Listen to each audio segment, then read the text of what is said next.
Oke, Assalamualaikum warahmatullahi wabarakatuh teman-teman. Ini udah malam tapi gue tetap konten. Jadi dapat kiriman video dari Ketua Umum Partai Umat, friend of mine, yaitu Ridho Rahmadi, PhD.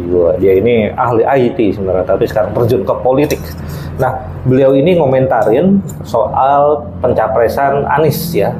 Kemarin kan deklarasi itu awal September, Anies sebagai capres dan Caimin sebagai cawapres. Nah, Mas Ridho komentarin, bukan hanya komentarin, justru memberi warning. Katanya ini adalah kerja dari dua tokoh yang di bawah kendali oligarki justru untuk melakukan pembusukan terhadap Anies Imin. Targetnya adalah Anies dan Imin nggak bisa nyalon. Ya, jangan lupa katanya Imin itu kasus kardus duriannya itu belum pernah di-close, dan juga hari ini harusnya dipanggil tapi Imin nggak bisa datang ke KPK terkait pengadaan sistem informasi yang di Kemenaker 2012 itu. Nah, juga Mas Ridho juga mewanti-wanti bukan tidak mungkin bahwa Formula E, dugaan kasus yang ada kasus Formula E di sana juga akan dibuka, Formula E Jakarta, dan itu menyangkut Anies Baswedan. Nah, gimana sih warningnya dari Mas Ridho? Nah, kita akan saksikan setelah ini. Tapi teman-teman, Mas Ridho juga kembali menyuntikkan optimisme bahwa Anies dan Imin masih bisa diselamatkan, ya. Bahwa kalau kita semua berserah kepada Allah Subhanahu Wa Taala, maka insya Allah kita akan mendapatkan kemenangan. Nah, oleh karena itu, yuk kita saksikan apa kata dari Ridho Rahmadi berikut ini. Bismillahirrahmanirrahim. Assalamualaikum warahmatullahi wabarakatuh.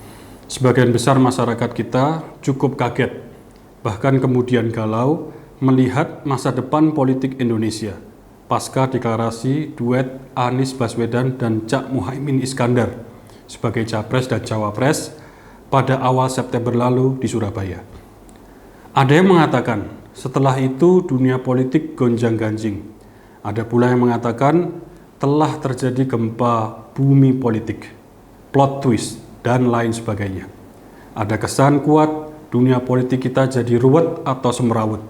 Makin membingungkan, itu kata mereka. Kami berpendapat lain. Justru makin terang benderang, sejelas siang bolong di musim kemarau yang kebetulan tidak berawan. Arah politik jadi jelas tanpa ambiguitas dan menjadi sepenuhnya transparan. Mungkin banyak yang tidak sadar bahwa ada dua tokoh asuhan oligarki yang telah membuat persekongkolan dengan meluncurkan pencalonan presiden dan wakil presiden, yaitu pasangan Anies Baswedan dan Muhaimin Iskandar. Kami khawatir dua tokoh ini sedang mengatur proses pembusukan agar Anies dan Muhaimin bisa dibenamkan dalam rawa-rawa politik yang kotor dan berbau tidak sedap. Duet Anies Muhaimin perlu dilenyapkan dalam percaturan Pilpres 2024. Inilah target mereka yang sesungguhnya. Kami menyayangkan mengapa Anies dan Muhaimin nampak bersukacita, padahal sedang masuk ke jebakan Batman, termasuk jebakan pelanduk mencuri mentimun. Apapun namanya, jebakan ya tetap jebakan. Begitu masuk perangkap, biasanya sulit untuk keluar. Di tataran lain, berdasarkan informasi yang kami miliki bahwa kasus kardus durian dinyatakan belum pernah ditutup. Jadi bisa dibuka kapan saja. Misalnya kasus kardus durian segera dibuka sesuai kebutuhan politik. Mungkin saja skandal korupsi kasus kardus durian ini dalam tempo dekat akan dibuka kembali. Nampaknya kemungkinan ini cukup iminen menjadi ancaman yang menghantui Caimin. Semasa kepemimpinan Jokowi, hukum diletakkan jauh di bawah politik, sehingga dapat dikatakan politisasi hukum telah menjadi new normal. Sesuatu yang abnormal, akhirnya lewat proses yang lumayan panjang, jadi new normal. Kami berpendapat, mustahil Jokowi ingin melihat Anies mendapat tiket untuk ikut bertarung di Pilpres 2024. No way. Jadi kita tidak usah kaget bila Caimin akan diponggal-panggil ke Gedung Merah Putih KPK. Dengan dipanggil berkali-kali saja, wajah Caimin telah greatly tarnished, sudah sangat tercoreng. apalagi bila sampai dijadikan tersangka dan kemudian terdakwa yang berpotensi menggagalkan pencapresan Anies Baswedan. Selanjutnya, kami yakin bahwa Firly Bahuri akan mendapat moral boost, kekuatan moral yang meningkatkan keberanian dan kenekatan untuk mencari-cari fakta hukum supaya dapat memonggal-manggil Anies. Dengan tambahan 1 tahun wewenang, Firly dan teman-temannya dapat bercokol di KPK. Sebuah wewenang yang dihadiahkan untuk KPK, Firly sudah mahfum apa yang harus ia lakukan. Ada kemungkinan juga kasus Formula E dibedah lagi. Dicari-cari sampai harus ketemu agar wajah politik Anies menjadi hitam kelabu. Agar political image Anies bisa rusak berat. Sementara itu, ada fenomena yang khas Indonesia, yaitu para calon presiden yang akan mengadu nasib pada Pilpres 2024 menyatakan hal yang sama. Kira-kira, saya berani nyapres asal Presiden Jokowi merestui. Ini menggelikan, tapi nyata. Kiranya bisa difahami bila lantas disimpulkan, memang saya presiden top, gak usah pakai markotop. Semua orang menganggap saya sebagai Tuhan-Tuhanan. Lantas merasa sedang berada di top of the world, seperti lagunya The Carpenters beberapa puluh tahun yang lalu. Sebagian lagu itu berbunyi, "Everything I want the world to be is now coming through, especially for me."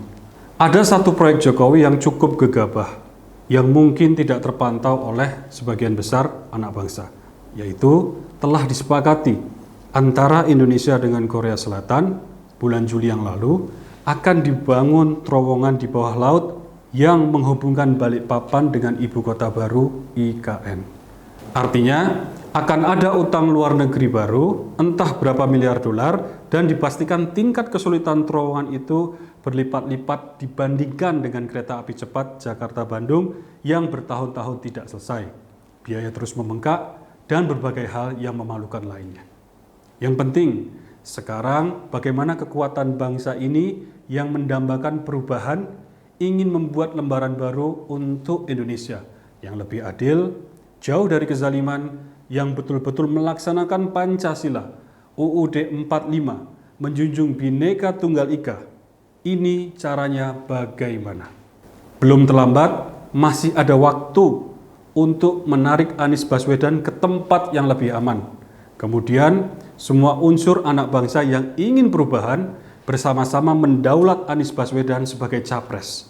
Kita tahu selama ini orang yang punya hati jernih tahu kalau Anies Baswedan ini seorang pluralis, dia Islamnya kuat, Anies Baswedan tidak punya keinginan untuk memojokkan atau menjauhi atau mentreatment tidak adil anak bangsa tertentu atau agama tertentu atau suku tertentu. Itu jauh panggang dari api. Kita jangan pesimis, kita jalan terus. Saya sangat yakin bahwa perjuangan ikhlas kita itu kita dedikasikan kepada Allah Subhanahu wa taala. Dan sama sekali tidak terbersit kita bekerja hanya untuk menghadiahkan kepada manusia. Jika kita bisa istiqomah bekerja dengan ikhlas hanya untuk Allah, maka Allah akan ridha. Allah akan memberikan bimbingan, hidayah, maunah, rahmah kepada kita semuanya. Saya meyakini sepenuhnya janji Allah yang ada di surat An-Nur ayat 55. Wa'adallahu alladhina amanu minkum wa amilus solihati la yastakhlifannahum fil ard. Dan Allah telah berjanji kepada orang-orang yang beriman di antara kamu dan mengerjakan amal-amal yang soleh, bahwa Dia akan sungguh-sungguh menjadikan mereka, golongan orang tersebut, berkuasa di muka bumi. Di samping itu, dalam surat Al-Insyirah, Allah dengan begitu tegas berfirman, "Fa inna ma'al usri yusra, inna ma'al usri yusra." Sesungguhnya, beserta kesulitan ada banyak kemudahan. Nah, dengan mengembalikan seluruh urusan kita dalam hidup di dunia ini, dalam bidang apapun kepada Allah, maka itu sudah sesuai dengan tuntunan yang ada di dalam surat Ali Imran. Fa idza zamta fatawakkal 'alallah innallaha yuhibbul mutawakkilin. Apabila engkau telah mengambil kesimpulan, sebuah azam, niatan untuk melangkah dalam suatu perjuangan, maka sandarkanlah semuanya itu kepada Allah Subhanahu wa taala.